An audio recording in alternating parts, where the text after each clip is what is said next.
I've been in industry for 35 years and I really enjoy island life and I value the quality of life that we've got. And I think I can bring a lot of industrial nous to the government and give it a healthy dose of common sense. On the street around the Onken residents, quite a few of them aren't going to vote because of the name of Garff.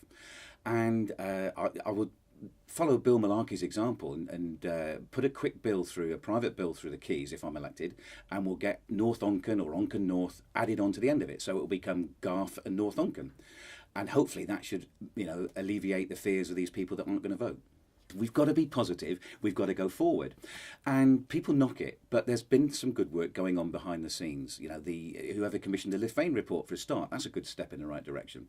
The Equality Bill, and there's a number of things that the government, can take the credit for, but it's never mentioned basically. I think the education system is very good on the Isle of Man, and one thing I do feel is that some of the primary school teachers are a bit stifled by the fact they have to adhere to stats and the curriculum, whereas before, some years ago, they could use their creativity with the children and go out and spend a day on Laxey Beach, for example. Telemedicine is if you have a medical problem, all your scans and your tests can be sent anywhere around the world, and you can get a top person that will have a good look at it all, advise the best method of treating the ailments. You can't use it for everything. It's not a panacea, but it certainly would reduce the number of locums that we have coming to the Isle of Man, and it would mean that people are able to get the best possible advice on their problem. I think we are making a step in the right direction with nursing. We're training our own nurses. But again, I've got a feeling there's too many middle management, and that needs to be addressing. And the problem is with consultants, when they come in, they tend to look at the top down.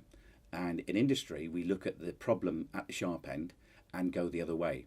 So we would address a particular problem on the shop floor and make sure that we track it back up through, rather than somebody in middle management doing a 13-page A4 report who passes it farther back up for somebody else to approve. You've got to cut all that out. That's just dead wood. That's just a waste of time.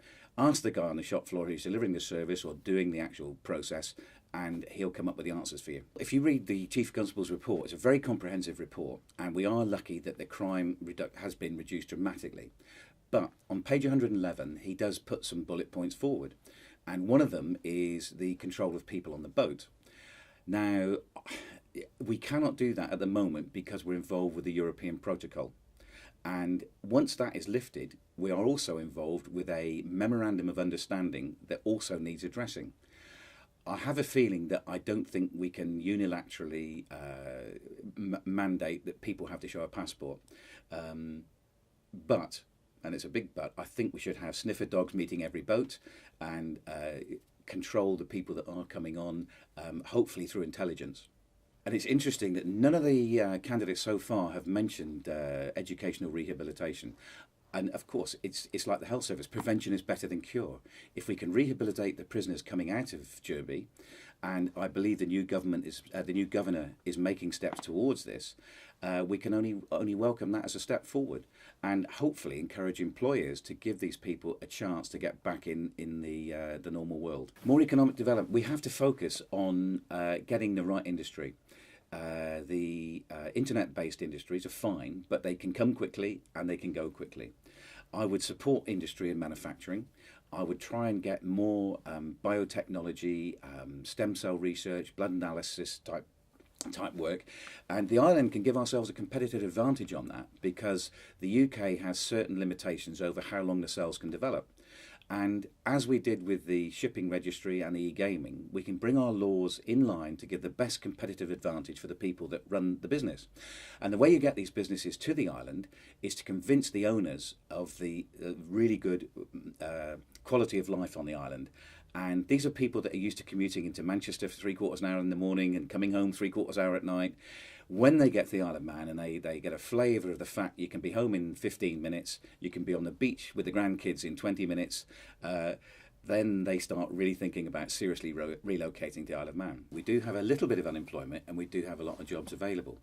And the answer to that is train the unemployed people and encourage them out to work. And I'm a firm believer in welfare to work, because some of these people that are unemployed at the moment are unemployable. So we have to get them to pick up the right work ethic, and to do that, I think they should do something for the community. For example, join Bill Dell's Beach Buddies, help out for a few hours there, and gradually get the work ethic back on board.